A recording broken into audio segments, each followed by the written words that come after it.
Welcome to the DataBits channel, where today we're going to take a trip back in time and see three amazing products that entertained us in the late 70s, early 80s, as well as the late 80s.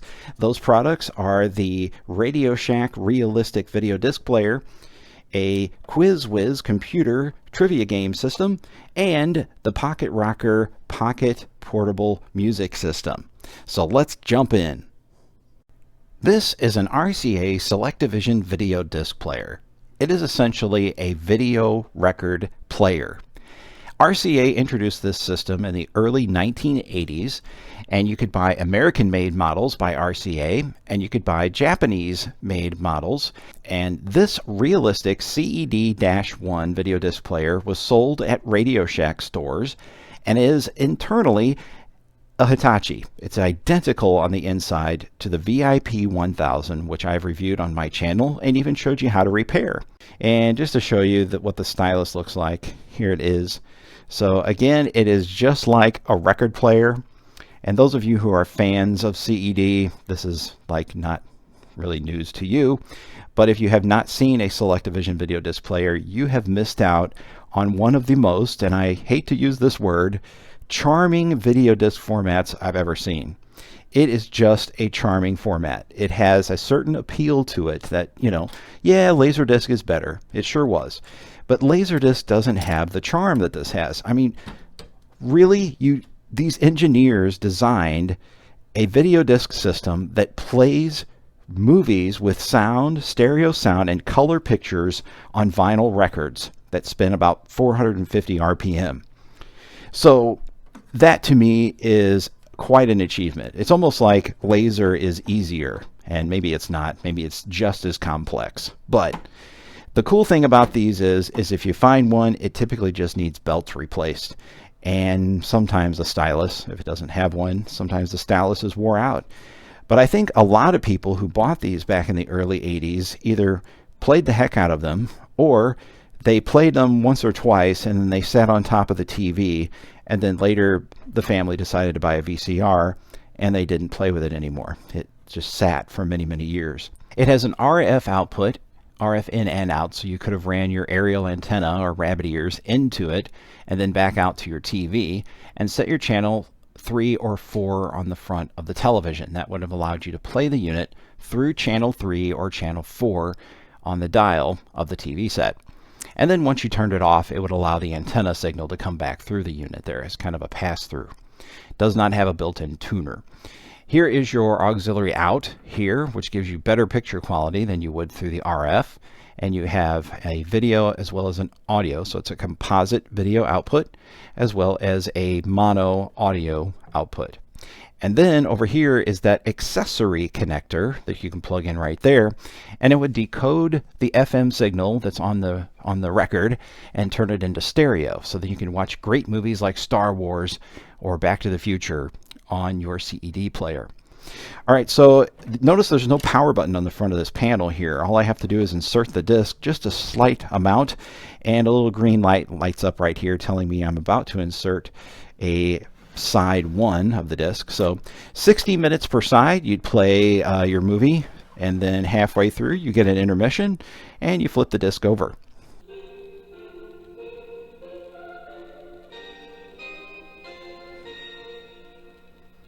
So that's the old logo. You'll see that I cleaned up the newer logo and put it on my channel for you guys to see. It's quite spectacular if you haven't seen it. It's nothing that I did. It's just enhancing somebody else's creativity for you to enjoy.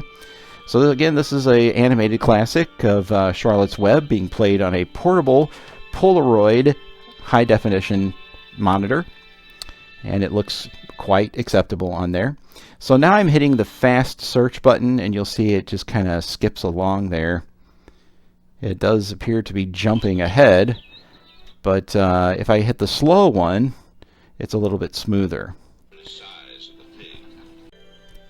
Once I've reached the point that I don't want to watch the disc anymore, or I just want to flip it over and continue on side 2, I can go ahead and hit this return key and then watch the dial right here when I hit the return key. So the movement of that little indicator right there, whether it's a light or an LED, is actually the movement of the stylus on the inside of the unit. If you'd like to see that in action, again, you can watch my other video regarding the VIP 1000 repair. I kind of allow you to see all the innards of this particular unit. So again, I'm going to go ahead and just put my caddy inside there, insert it into the slot, push it till it clicks, pull it back out, and now the unit goes to sleep.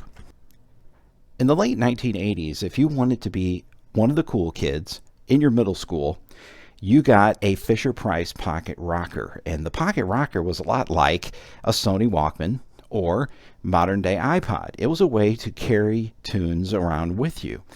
Carry them in your pocket. And the way you did it wasn't like on a hard drive with thousands of tunes, but it was these little tapes that you received or had to purchase separately. And these tapes are like little 8-tracks. 8-tracks in the sense they didn't have 8 tracks on them, but they did have an endless loop amount of cassette tape on the inside, or endless loop tape.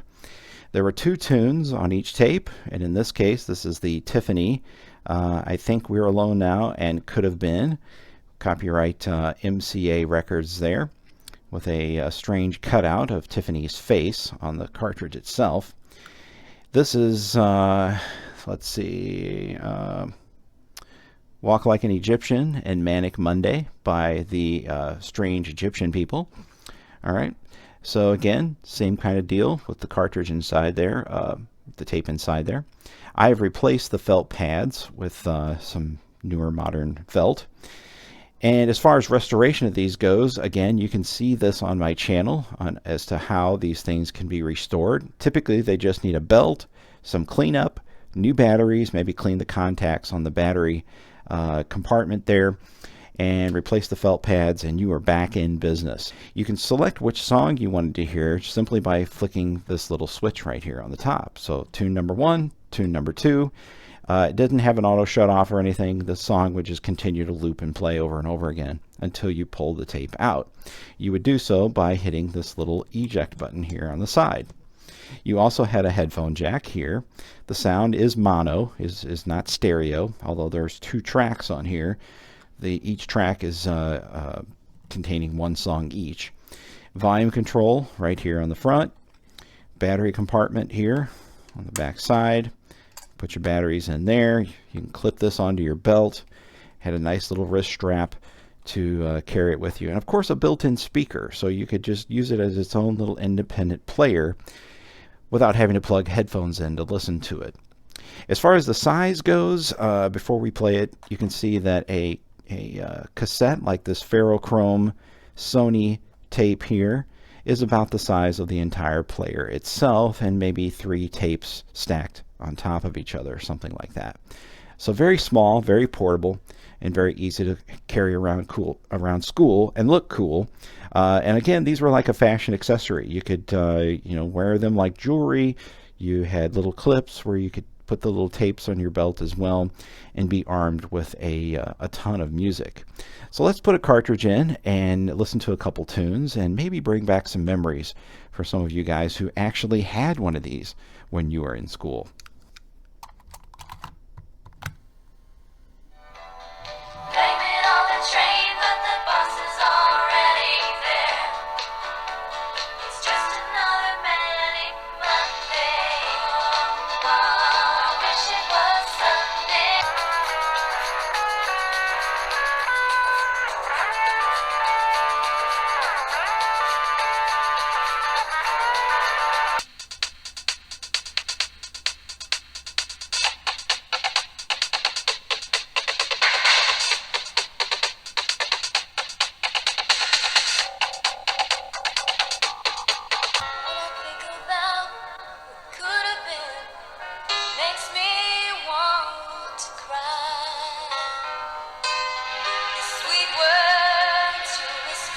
Now we go back to the late 70s or the early 80s, around that time period, more around the time when the RCA video disc player came out.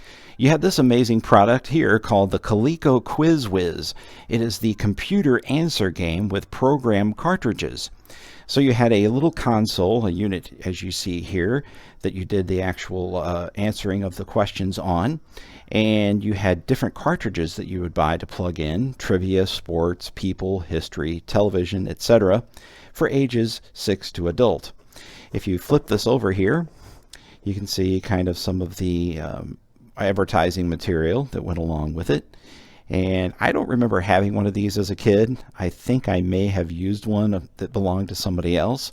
But as you can see here, these kids are having a blast using this. And you can see the copyright date right there, 1978. So I found this at a thrift store and didn't pay really a whole lot for it, but I was amazed at what came with it. So the package itself included this box, all of these materials, the original 9-volt battery made by Eveready, ready for calculator and transistor, and of course the Quiz Wiz electronic computer with one cartridge. So this entire casing around here that you see here, this binder essentially, was the cartridge built into it. And these cartridges are called number 6, Music and Books, and it is still in its shrink wrap, original shrink wrap, has never been opened. Number 9, 1001 Questions on Greatest Sports Legends, still in the shrink wrap. Number 10, Superheroes. And last but not least, the ocean, man's last frontier. I almost said final frontier, but that's Star Trek. You'll notice that the price on these quiz cartridges is just $5.99. The Quiz Wiz itself had a discount price of $24.88. Okay guys, now it's time to play Coleco Quiz Wiz with your host Databits, and now we're going to begin this program by looking at 1001 questions. This is just the general information cartridge, as we already explained, so let's show you how it works. So once you open up the binder and you've selected the cartridge and interface the computer with the cartridge that you choose, you will turn the unit on by flipping the switch here. Now that is after putting in the 9-volt battery, of course. Then you have a keypad over here. On this keypad, you'll enter the number of the question you want to ask the computer, or at least quiz yourself on. Then you'll look at the booklet and see what the corresponding answers are to the question. You will then enter or press A, B, C, or D based on your choice, and you'll hit the answer key. The computer will then correspond with a yes or a no and tell you if you're right or wrong. You'll then hit clear and you can go on and do another question. So let's take a look inside the booklet and see the types of questions that we can ask the computer. So let's see here. We've got some vintage television questions here, not commercials. All right, so our first question is question number 91. So I'll go ahead and hit clear and enter 91 on the keypad. Now the computer knows which question we're going to ask. All right, so here it is. The 50 Police Department is in A, Alaska, B, Hawaii, C, Nevada, or D, California. Now, go ahead and give me your answer and I'll enter it on the keypad. Go ahead, say it out loud. All right, I hear some of you saying Hawaii, which would be B. So let's go ahead and press B and hit answer. And that is the correct answer. All right, our next question is number 92. So let's enter 92 on the keypad. So clear, 92. All right, here's your question. The Honeymooners is a TV show starring what 2 male stars? Here are your corresponding answers. A, Martin and Lewis. B, Abbott and Costello. C, Laurel and Hardy. Or D, Gleason and Carney. So I enter 92 on the keypad. Now what do you think is the correct answer? Go ahead, say it out loud. All right, I hear some of you saying D. So let's hear D and hit the answer key. Yay, that is the correct answer. Very good. All right, so let's see here. The Jeffersons, number 94. Let's enter that in there. I probably should have hit clear. Let's do that. Clear 94. All right. The Jeffersons live in A, Los Angeles, B, Chicago, C, New Jersey, or D, New York. What do you guys think the answer is? Go ahead, say it out loud. All right, I hear some of you saying B, Chicago. So let's give that a try here. I'm going to hit B and then press the answer key. Oh, that's not the correct one. All right, what do you think? The other answers are Los Angeles, New Jersey, or New York. What do you think it is? Well, I hear some of you saying D, New York. So let's try that. So I'm going to press the letter D, hit the answer. Hey, that is the correct answer. All right, one more. Let's do number 95. Clear, 95. The star Gavin MacLeod of Love Boat formerly starred in A, Happy Days, B, The Mary Tyler Moore Show, C, Rhoda, or D, Phyllis. What do you think the answer is? Go ahead, say it out loud. Go ahead, you can say it. All right, I hear some of you saying B, The Mary Tyler Moore Show. So let's go ahead and give that a try. I'm going to press the letter B and hit the answer key. Yay, you are correct. So what I would do is I would go ahead and record those answers here in the back of the book. Well, guys, that about wraps it up for this video today. Thank you for watching. Please subscribe to my channel, share this video with a friend, and click the like button and leave some amazing comments below. Again, subscribe, and we will see you next time. Check out my other videos about video disc players, as well as a thorough inside look at the Pocket Rocker system as well. See you next time.